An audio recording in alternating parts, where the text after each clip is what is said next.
Hi everyone and welcome back to my channel. You're here with me, Kanayo. What can you do to build your CV while still a student? You haven't necessarily got a degree yet. You want to become a clinical, educational, forensic psychologist or anything in the future. What can you do? The best thing you can do without any experience, in my opinion, is volunteering. So today I'm going to be talking about 10 different roles or organizations that I think may be applicable for you. So the first one is Headway. So I know with the university I did my undergrad in, which was University of Nottingham, you could apply to be a volunteer at Headway, and I think that's especially good for those of you guys who are interested in things like neuroscience or neuropsychology, since this is all things centered in the brain.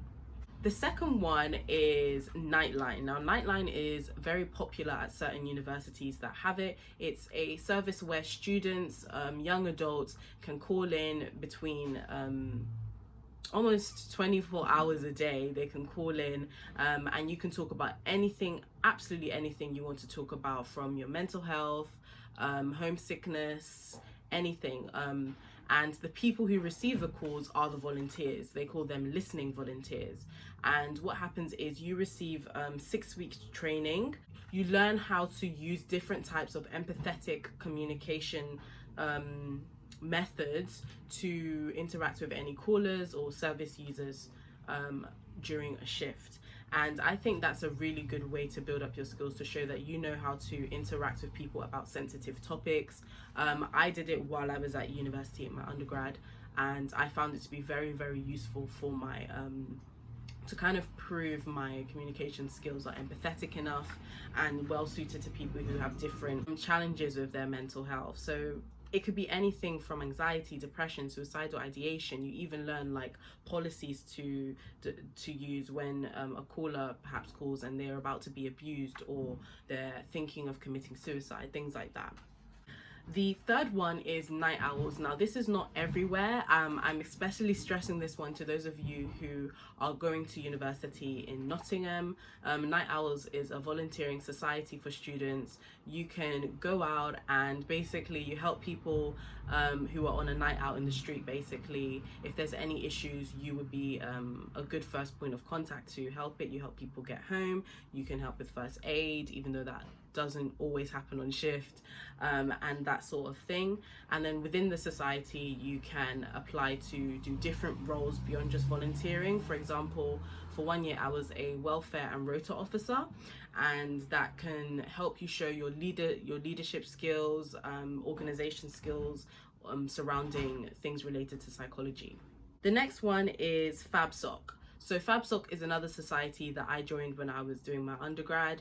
This one is targeted towards children and young adults who have learning disabilities. You're paired with them during a day trip, and you could go anywhere in and around the Nottingham area. So again, that's really good for Nottingham students. The fifth one is to work or volunteer in a hospice. Now, this is also popular for those of you guys who maybe want to do medicine as well, or different types of careers related to that. Working in a hospice would be really good to show that you can maybe work with older populations who may, for example, have dementia. One thing I want to stress is if you want to, especially go into clinical psychology, it would work for you to show that you can work with 4 different client groups. So children, adults, people with learning disabilities, and the elderly. So this really helps with getting that volunteering or working experience with older populations in some scenarios.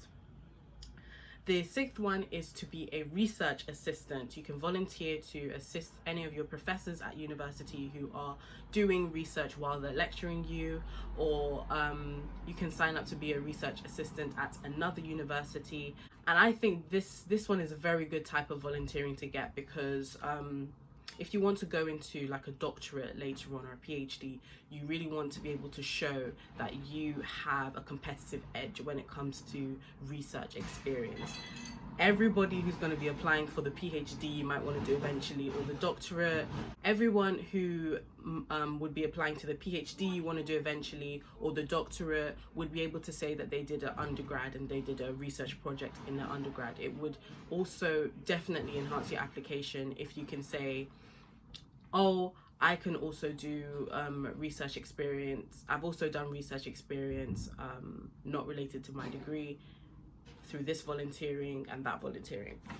You can also volunteer to work in mental health charities. An example is Mind. Mind is quite a common one actually. You can do different types of media volunteering, so that's things like doing video blogs and stuff, and then you can also do other things like campaigning and fundraising. Now for me personally, I haven't gone for this because it's more focused on the public eye and less so on those clinical and research skills. However, it is very good to show that you have a passion, because sometimes they don't just want to see that you tick the boxes, like you've done things. They want to know why you've done things and that you are genuinely interested in psychology. It would be a really good way to show that your interest in mental health is true and genuine. You go out of your way to do fundraising, campaigning, all that stuff. Now, the next ones are all under SLAM, South London and Maudsley Trust. The first one is, I don't know how to pronounce it, Masada. So these are for those of you guys who are part of the BME community who want to support other BME people who have mental health illnesses or mental illnesses. The next one is the CAMS Mentoring Project. So CAMS stands for Child and Adolescent Mental Health Services. So these are for young adults to support and mentor users in the CAMS service. And finally, you've got the honorary psychotherapy, cognitive analytic therapy, and psychologist roles available through SLAM as well. And it's not just South London and Maudsley Trust that offer honorary psychology roles or psychotherapy roles for students like yourself. You can try and get into contact with private hospitals and things like that where they could perhaps offer you a similar thing, just liaising with different people in your area. I really hope today's video was helpful for some of you guys. If you liked today's video, give it a like. Leave a comment below if there's any other types of volunteering experiences or you've done, or charities that you're aware of that can help psychology students to build their CV as aspiring psychologists, so that we can share this information amongst ourselves. Thank you very much for watching my video. See you in the next one. Bye.